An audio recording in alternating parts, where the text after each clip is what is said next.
안녕하십니까. 매일경제 김세형 주필입니다. 김세형의 시시비비 오늘 첫 회를 시작하겠습니다.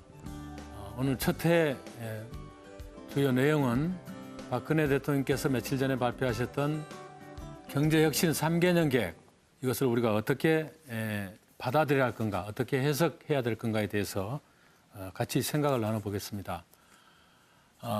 박 대통령의 그 발표 내용이 워낙 광범위해서 여러분 머릿속에 뭐가 남아있는지 통일준비위원회 같은 것도 남아있을 거고 청년 일자리 같은 거 또 생각이 날 겁니다만은 워낙 정말 여러 가지를 발표하셨습니다. 그래서 이 발표가 나오고 나서 100대 과제를 추진한다 이런 얘기도 있었는데 과거에 피터 드러커라는 그 유명한 경영학자가 3가지 이상의 일을 하면은 아무것도 안 한 것 같다. 안 한 것과 마찬가지다. 이런 말까지 있었는데 어쨌든 방대한 계획을 발표했는데 박 대통령이 이 시기에 왜 이런 발표를 했을까요?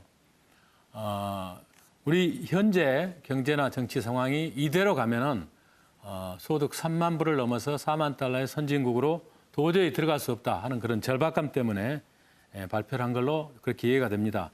신의 직장의 시대의 종말 이렇게 했는데 무슨 얘기냐면 대통령께서 공기업 계획을 굉장히 강조를 했습니다.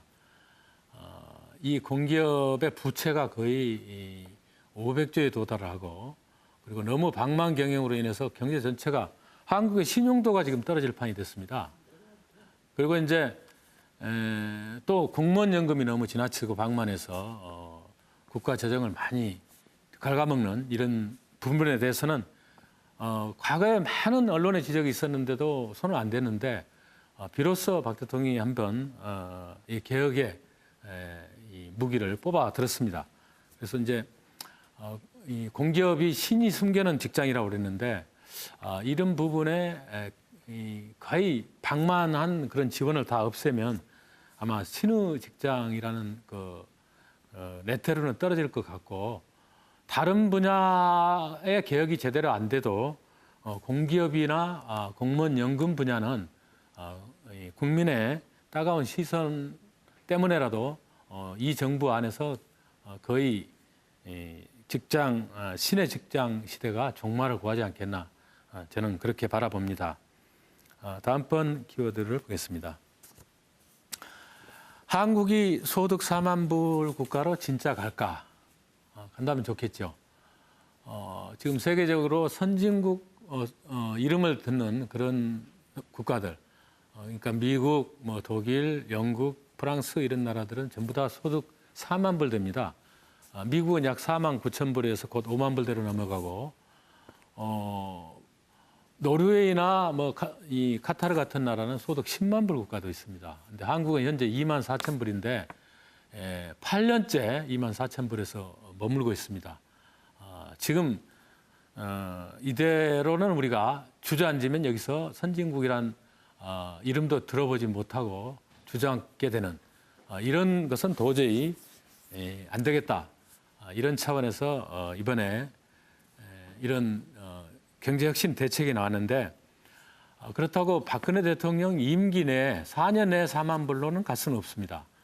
지금 순조롭게 가면은 2016년 내년 전해년에 3만 불을 돌파를 하고 그 이후로 과거에 OECD 국가들이 소득 3만 불에서 4만 불 넘어갔던 시기를 보면은 평균 5년 6개월이 걸렸습니다.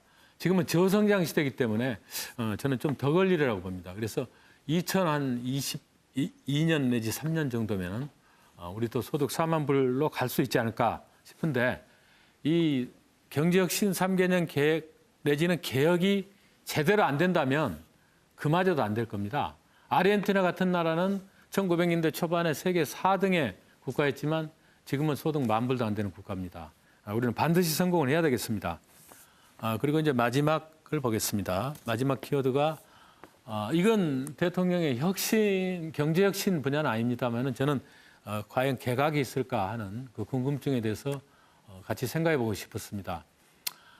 이번 개혁안을 짤 때도 경제부처들이 많이 짰지만 결국은 박 대통령이 직접 청와대에서 거의 다 고쳤다는 얘기도 있고 그리고 이제 이런 야심찬 계획을 내면은 역시 새 술은 새 부대에 부어라라는 말이 있듯이 굉장히 강단 있는 그런 내각의 진용이 들어와서 이걸 완수해야 된다, 저는 그렇게 봅니다. 그래서 지금 뭐 대통령이 어떤 생각을 가지고 계신지 몰라도 혹시 아직은 개각을 안 할 생각이실지 모르겠지만 성공하시려면은 저는 개각을 해야 된다, 이렇게 보는 편입니다. 어떤 결론이 나온지 저도 좀 궁금하군요. 그리고 마지막으로 경제개혁위에도 통일준비위원회에 대해서 발표가 있었는데 우리도 이 통일 문제를 너무 방치해서는 안 되겠다. 그래서 지금부터 차분히 준비해 나가자는, 다시 말해서 우리가 5년, 10년 안에 통일이 보인다, 이런 취지보다는 잘 준비를 하자, 그런 취지에서 말씀하신 걸로 이해됩니다. 오늘 첫 번째 시간 이것으로 마치겠습니다. 감사합니다.